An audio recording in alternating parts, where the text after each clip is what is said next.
Saúdo a todos os irmãos e irmãs, a todos que nos assistem e ouvem neste dia com a paz de nosso Senhor e Salvador Jesus Cristo. Rogo a Deus para que Ele nos abençoe mais uma vez, quando juntos, pela misericórdia de Deus, examinamos a sua santa e bendita palavra. Estou aqui em nome de Jesus para transmitir a você o que o Espírito Santo me der para falar neste dia. Nós vamos meditar hoje no Evangelho de João, no capítulo 3, do versículo 30 em diante.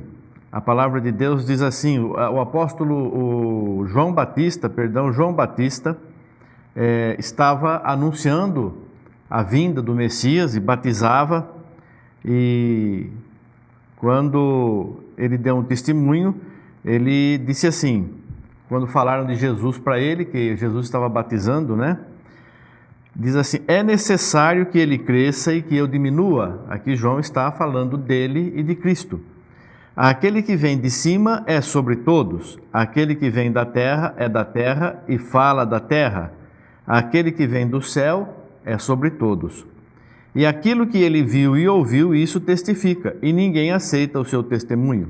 Aquele que aceitou o seu testemunho, esse confirmou que Deus é verdadeiro. Porque aquele que Deus enviou fala as palavras de Deus, pois não lhe dá Deus o Espírito por medida. O Pai ama o Filho e todas as coisas entregou nas suas mãos. Aquele que crê no Filho tem a vida eterna, mas aquele que não crê no Filho não verá a vida, mas a ira de Deus sobre ele permanece. Aqui esse testemunho de João Batista, por esse testemunho nós vemos que assim como João se colocou na presença de Deus e colocando a Jesus Cristo como Senhor, é necessário que Ele cresça e que eu diminua. Nós fazemos a vontade de Deus. E muitas pessoas começam a olhar para outras pessoas, os seres humanos, e acham que esta pessoa, aquela pessoa é muito abençoada, tem muito poder, muita sabedoria. Mas ninguém tem nada disso. O próprio João Batista, que veio preparar os caminhos do Senhor Jesus Cristo. Veja bem, irmãos, não é pouca coisa. Veio preparar os caminhos do Mestre. O próprio Senhor Jesus deu o testemunho de João. Não havia ninguém maior que João. Então, esse João Batista, que o Senhor Jesus diz, ele não fez sinal nenhum, mas ele tinha o Espírito Santo na vida dele. E ainda assim, o Senhor diz que ele não havia homem maior do que João, profeta maior do que João. E esse João disse: é necessário que o Senhor Jesus cresça e que eu diminua. Assim todos nós devemos fazer. É necessário que ele cresça e que eu diminua. E mais a revelação mais importante aqui, acredito eu, que é isso que está dito aqui: aquele que crê no Filho tem a vida eterna. Mas aquele que não crê no Filho não verá a vida, mas a ira de Deus sobre ele permanece. O Filho, filho de Deus. Veja bem, o Senhor Jesus nasceu de uma mulher sem contato humano, pela graça e poder e misericórdia de Deus. A mulher se achou grávida e teve este filho, que foi colocado o nome de Jesus, conforme o anjo havia anunciado que deveria ser feito. Esse homem, ser humano, ele cresceu, aprendeu as coisas que ainda, diz a palavra, como filho, teve que aprender. Ele teve que aprender, estando em carne, teve que aprender. Mas aqui diz aquele que vem de cima é sobre todos. Ele veio do céu, esse homem.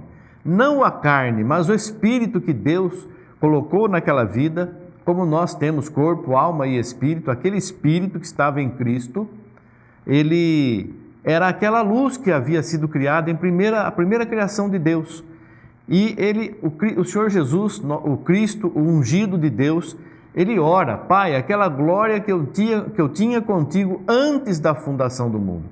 E as pessoas se confundem muito, fazendo divisão e distinção entre Pai, Filho e Espírito Santo.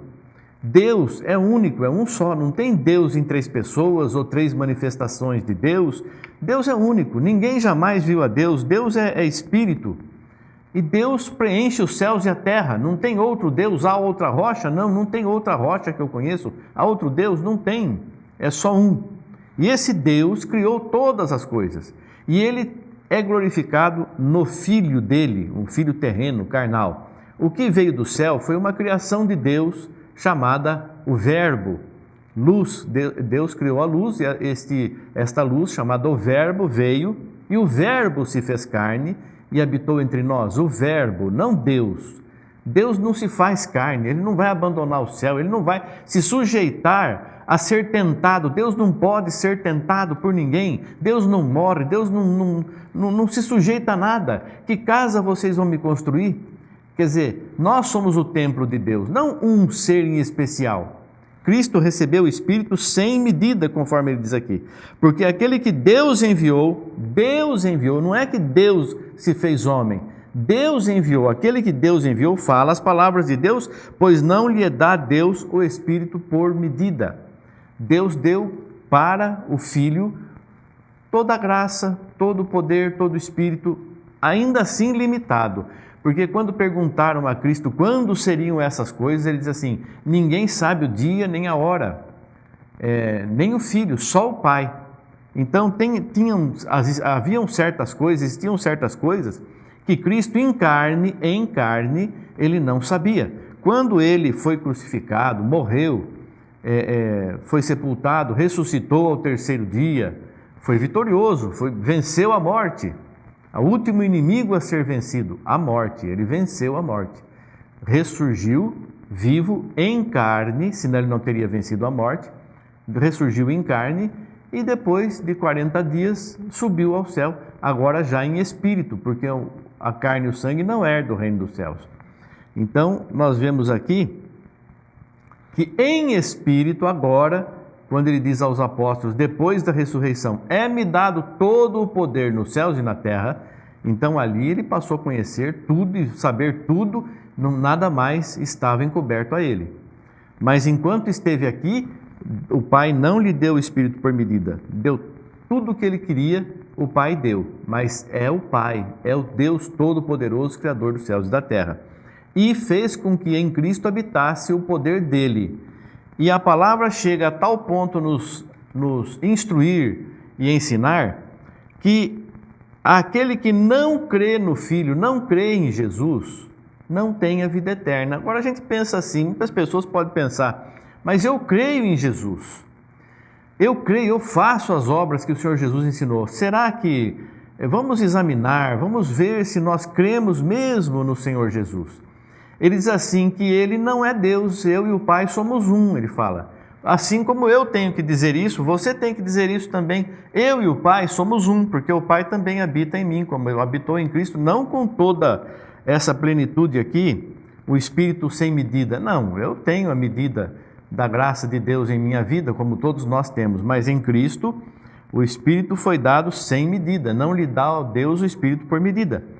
Mas será que nós cremos? Nós temos que ver se realmente cremos no Senhor, se vivemos a sua palavra sem acepção, sem julgamento, sabendo que estamos fazendo a vontade de Deus anunciada através de Jesus Cristo e que o Senhor Jesus veio nos falar dos mistérios de Deus, revelar as coisas que nós não tínhamos conhecimento e ensinou aos apóstolos, e os apóstolos, eles disseram: por que o Senhor fala para nós por parábolas e aos outros o Senhor não fala? O senhor não fala por parábolas para nós e para os outros é por parábolas, para que ouvindo não entendam e vendo não compreendam também, para que a palavra de Deus fosse transmitida posteriormente.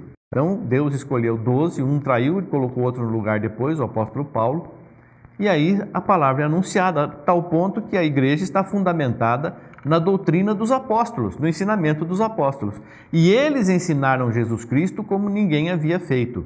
Ensinaram a salvação em Cristo. E o Pai é glorificado no Filho. Quando você fala Jesus, você está falando o nome do Pai. Por isso que nós temos que ver como Jesus viveu e viver como Jesus viveu. Ele é o nosso exemplo de vida, de fé, de amor, de sinceridade, de temor de Deus, obediência, e é assim que devemos viver. Então, quando começamos a viver este Evangelho verdadeiramente na nossa vida, nós deixamos de fazer acepção de pessoas, não julgamos. O próprio Senhor Jesus diz: eu não vim julgar o mundo, eu vim salvar a humanidade, vim para que o mundo tenha vida, não veio julgar, condenar. Há um que vos julga, aqueles que acreditavam em Moisés, Moisés, a lei e os profetas. Mas agora não é mais a lei e os profetas. Se alguém ainda está querendo ser salvo pela lei, a lei o julgará. Mas nós somos salvos pela graça de Deus, pela misericórdia de Deus. Sabemos que somos falhos, necessitados da misericórdia, do perdão. Então nós aceitamos a Jesus como Salvador e passamos a viver a palavra de Deus em nossa vida através de Jesus Cristo e dos apóstolos que nos ensinaram e nos ensinam a caminhar na justiça de Deus. E aí nós começamos a viver o Evangelho. Perdoamos, lutamos contra a nossa própria vontade para fazer a vontade de Deus e não a nossa. E quando a pessoa se vê na presença de Deus e vê que nós temos liberdade, eu tenho liberdade para amar, para não aceitar as palavras que as pessoas me dizem, por exemplo. Não, você tem que fazer isso, eu não tenho que fazer nada, eu só vou fazer aquilo que o Senhor me revelar, e eu tenho que andar com sinceridade, só eu conheço a minha sinceridade, só você conhece se você é sincero ou não. Nós conhecemos a nós mesmos, então, como a palavra diz, um dia conheceremos como somos conhecidos.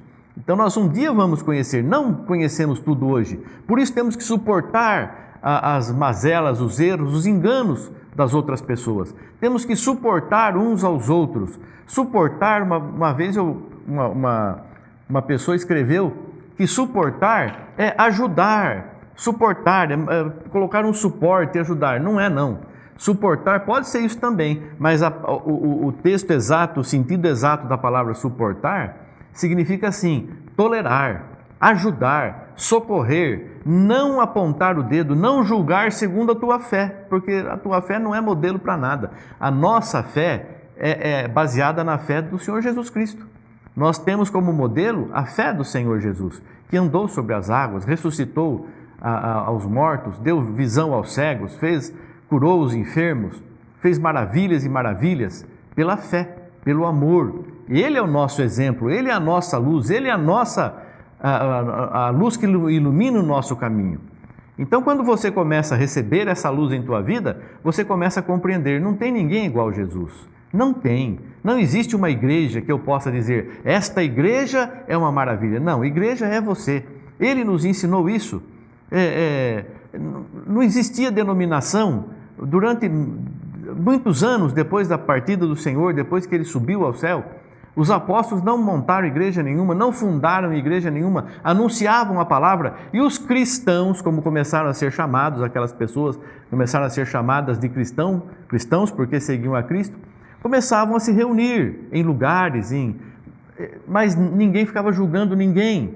Tanto é que nós vemos pelas cartas, aos Coríntios, o apóstolo Paulo recomenda algumas coisas, aos Efésios outras, aos Romanos outras, porque em cada local havia uma forma de se adorar a Deus, com as suas virtudes, os seus defeitos, como nós hoje também.